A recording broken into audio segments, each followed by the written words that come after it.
અમરેલી. અને તમારું અમરેલી સ્વામીના ગઢ. હાલો હું સૌરાષ્ટ્ર કહી દઉં, ચાલશે? આજે જયારે આમ તો પ્રભાતનો પોર જ ગણાય અને ભગવાન બધાનું કલ્યાણ કરે, આ એક હજારો લોકોની શ્રદ્ધાનું એક કેન્દ્ર છે અને જેને કહેવામાં આવે સંત શ્રી મેકંદાદાનો અખાડો. આ સ્થાન ઉપર 1+11 એટલે 12 પુણ્યાત્માઓની સમાધિના, ચેતન સમાધિના પથ્થરો દિવ્યમાન છે, વિદ્યમાન છે અને એના દર્શન કરે છે. વાસ્તવિક રીતે મેકંદાદા લોડાઈ છોડીને અહીંયા આવ્યા ત્યારે અહીંયા એને મહાદેવની પ્રતિષ્ઠા કરી, કારણ કે કાપડી સંપ્રદાય છે એમાં શિવ શક્તિની ઉપાસના, આરાધના અને પ્રાર્થનાનું આપણી પ્રણાલિકા છે. એટલે ભકેશ્વર મહાદેવનું કોઈ નામ નથી લેતા. ભુજથી નીકળે, અંજારથી નીકળે કે ભચાઉથી નીકળે કે આમ ખાવડાથી આવે સફેદ રણ જોઈને, કેમ કે મેકંદાદાના મંદિરે જવું, મેકંદ આ એના નામની લોકપ્રિયતા છે. અને દાદા મેકણના ઇતિહાસને ટૂંકમાં હું વર્ણન કરું તો દાદા મેકણનું પૂર્વ નામ મેકોજી અર્ધુજી ભાટી, જન્મસ્થળ નખત્રાણા તાલુકાના નાની કોંબડી ગામે, માતુશ્રીનું નામ પરમ પૂજ્ય પબાબા અને પિતાશ્રીનું નામ અર્ધોજી ભાટી. અને અહીં અલ્લાહની ઇબાદત કરીને જેને મુસ્લિમ ધર્મનો સ્વીકાર કર્યો અને એના ગુરુ કોણ? બોલીવુડમાં એક ગીત આવે, દમાદમ મસ્ત કલંદર, એનો મુરીદ સગો નાનો ભાઈ અને એનું પૂર્વ નામ પત્તોજી અર્ધોજી ભાટી. બેયના ઉલામના નામ મેકોજી અર્ધોજી ભાટી એટલે દાદા મેકણ, લોકપ્રિય નામ ઉલામનું નામ, અને પત્તોજી અર્ધોજી ભાટી એટલે પીર પતંગશાહ, એવા બંનેના નામ છે. અને આ ઘટનામાં 1+11 ને મા ધરતીએ માગ આપ્યો, જેના પથ્થરના સ્મારક પછીથી ડગારાના આહિર મેઘા બાપાએ ખેતર ગીરવે મૂકીને બાંધકામ કર્યું.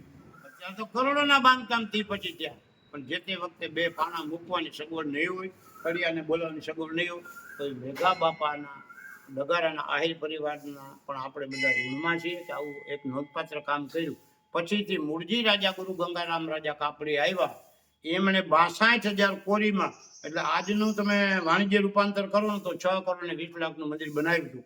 અને એ મૂળજી રાજાએ 5 પેઢીને એના આદિ ગુરુઓની અથવા પરંપરાની જે વડીલોની વાત સાંભળી, એને ઓન પેપર મેકંદાદાને લીધા હોય તો મૂળજી રાજા ગુરુ ગંગારામ રાજા કાપડી, તમે મંદિરમાં પ્રવેશ કર્યો તો અવિચળ ગાદી છે, ત્યાં મેકંદાદા બેસતા, ઉપર આપ નીચે ધરતી, અને સામે એક કોકનો દાનમાં આપેલો ઢોલિયો છે અને એના ઉપર મોટું આવડી દાઢીવાળા બાવાજી કાપડી બિરાજે છે.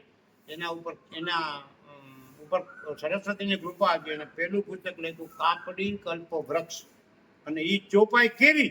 તુલસીદાસની રામાયણની જે ચોપાઈ છે એવી ચોપાઈ, એનો એક જ નમૂનો. એને સાંભળી વાત ઉપરથી મેકંદાદાના બચપનને ઓન પેપર લીધા અને શું લખ્યું ખબર? લઘુ વયતે સબહી વિદિલાય એ પરમ પ્રવીણ ભયે સુખદાય. વાછડા ચરાવતા એની ચોપાઈ વર્ષ પ્રમાણ ભયવ જબ દસહી, અને બછડા ચરાવન લાગો તબી એક ગોવાળિયા તરીકે કોંબડીમાં જે પોતાના જીવનની કારકિર્દીની શરૂઆત કરે અને જીવનના 63 વર્ષની ઉંમરે 1+11 ને મા ધરતી માગ આપે એવી 42 સમાધિનો રેકોર્ડ 295 ને 7મો મહિનો ચાલે છે વિક્રમ સંવત 1786માં દિવાળીનો એનો પસંદ કરેલો દિવસ કાળી ચૌદશ. તેથી 12 અહીંયા, 12 પરબે, જાજમ જૂના દેશની પાથરી, પરબની મોજાર કચેરી કરતાની માંડે જાડો મેકણ.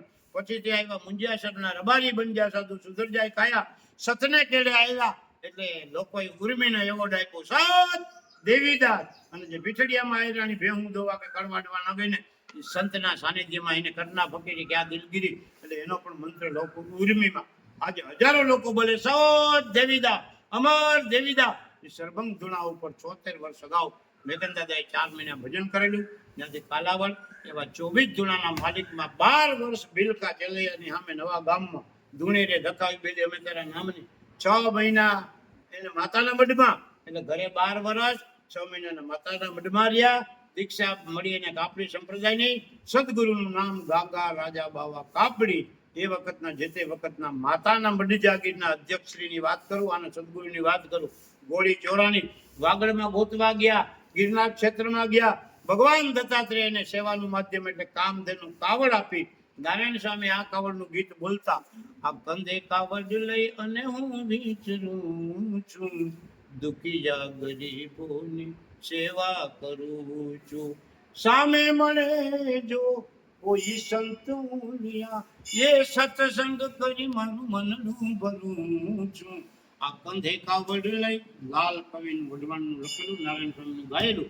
આના ઉપર ઝવેરચંદ મેઘાણી, દુલેરાય કારણી, ભીમજી કાકુભાઈ બારો, નટવરલાલ બોઝ, હરે ધોળકિયા, રાજન પટણી, ગૌતમ શર્મા, જેબી જોશી એન્ડ મોહન કાપડી નામના લેખકોએ 10 પુસ્તક લખ્યા છે.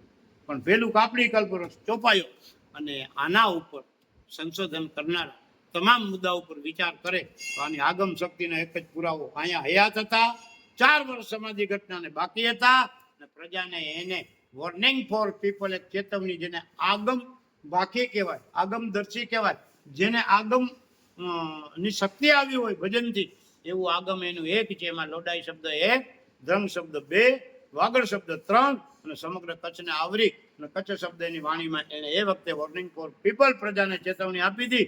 તેથી આવા આરસીસીના મકાન નહીં, સામાન્ય ભૂંગા, એમાં કેતકીના લાકડા હોય કે બીજી કોઈ વનસ્પતિના લાકડા હોય, વજનદાર લાકડાથી તમારા રહેવાના રેસિડન્સના ભૂંગા બનાવજો નહીં. આ આપણા પ્રદેશમાં કચ્છમાં ધરતીકંપ આવશે અને ઈ ભૂંગળા પડશે એટલે જાનહાની થવાની પૂરી શક્યતા છે.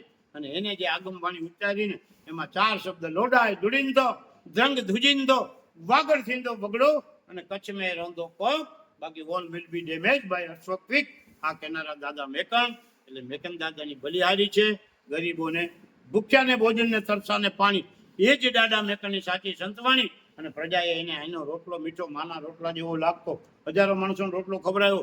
એટલું જ નહીં પણ આ સિંધ અને કચ્છને જોડતો 250 કિલોમીટરનો રણ વગડો છે, જેને સફેદ રણ આજે મેળો લાગે છે. એ રણ તેદી હતું, આજે છે. પણ સિંધથી હિંગળાજ પીરસીને આવતો હોય, ખેતી કરીને આવતો હોય, વેપાર વણજ કરીને આવતો હોય અથવા જતો હોય, એવું એક માણસ હોય, 2 માણસ હોય કે ગ્રુપ હોય, એકલ દોકલ તો નીકળે પણ નહીં રણમાં, આજે ભૂલો પડી જાય અને મરી પણ જાય. પરંતુ એ રણ બગડામાં લાલુરામ નામનો ગધેડો, દાદાનું પાળેલું પ્રાણી, અને મોતીરામ નામનો કૂતરો, જેના સ્મારકના તમે દર્શન કરી ધન્ય બન્યા, એ લાલિયા ગધેડા ઉપર મેકન દાદા અને જે તે વખતના એના કાર સેવકો, એના શિષ્યો કે એના કૃપાપાત્રો અહીં 7 ઘંટુડાથી રાત્રિ જુવારનો લોટ તેદી દરતા બહેનો, આ પ્રેમાબા જાડેજા, લીરબા ડાંગર, 2 તો જીવતા છે. આવી બધું બહેનોની મહિલા મંડળની ટીમ કામ કરતી અને સવારના પોરમાં 8 થી 70 કિલો રાત્રિ જુવારના ઢેબરા ઉપલા ધૂણા ઉપર પકાવે. પછીથી નિર્ણય કર્યો કે દાદા મેકણે જે ભજન કર્યું ને એ પાવડરને આપણે ખેતરમાં નાખવી નથી, રાખને ખાકને એટલે સાચવી રાખી છે. એટલે ધૂણો ઊંચો છે, પણ નકર ધૂણો તો એને ધરતી ઉપર જ પેટાયું. એટલે દરબારના દીકરા આ સંપ્રદાયનો મંત્ર છે જીનામ. જીનામનો અર્થ થાય ઓમ નમઃ શિવાય અથવા હરિનામ. ભજનીકો બોલે જીના મેં જો કોટડી, જીના મેં જય જયકાર, જોનર જીનામ જપી બીજા મેકણ છે લંબુ ચાપાર. અથવા કચ્છીમાં કહેતા જી હેત્રે જીવ, જીવ હેત્રે શિવ. એ શિવ જો નાલો આય જીનામ, જીનામ જપો એની માંજી મુંજી પર મળે માળુજી કાયા જો કલ્યાણા. એમ 24 ધૂણાના માલિક, 63 વર્ષ જીવતા રહ્યા. 12 સમાધિ અહીંયા, 12 પરબે, વાડીમાં જનાવરની 2, 12 2 26.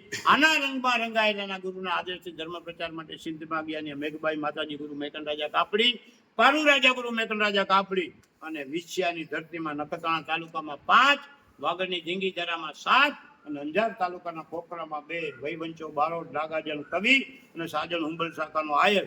આવા 42 સમાધિમાં 3 બહેનો પ્રેમાબા જાડેજા, લીરબાઈ ડાંગર અને મેઘબાઈ માતાજી, 2 જનાવર લાલ્યો ગધેડો, મોતિયો કૂતરો, 3 બ્રહ્મચારી મહાત્મા નમો નારાયણ વાયરા માયાગર સ્વામી, શિવલિંગનો પથ્થર અહીં વિદ્યમાન છે. અને સીતારામ વાળા ભાણ સંપ્રદાયના સાધુ સુંદરદાસ અહીં વિરાજમાન છે. સમાધિ સ્વરૂપ આપણે દર્શન કરીએ. અને જીનામ મંત્ર વાળા મેકન દાદા એટલે દાદા મેકન છે, સર્વ ધર્મને માનતા. હું ભાઈઓ તળ હકડો બને કાપડી, ધર્મનો એક કેળો મળ્યો. બેનો ગાય એમ કે હરિતારા નામ 1000 ક્યાં નામે લખું કંકોત્રી. એ વાત એને કચ્છી માણસને કચ્છીમાં સમજાવી. હું ભાઈઓ તળ હકડો પણ તળ લખ 1000 અને જેકો જાનું લંધેયો ઉપરી થયા પાર. ભવસાગર થી પાર ઉતરવું ને કોઈ પણ હરિનું નામ સક્ષમ છે.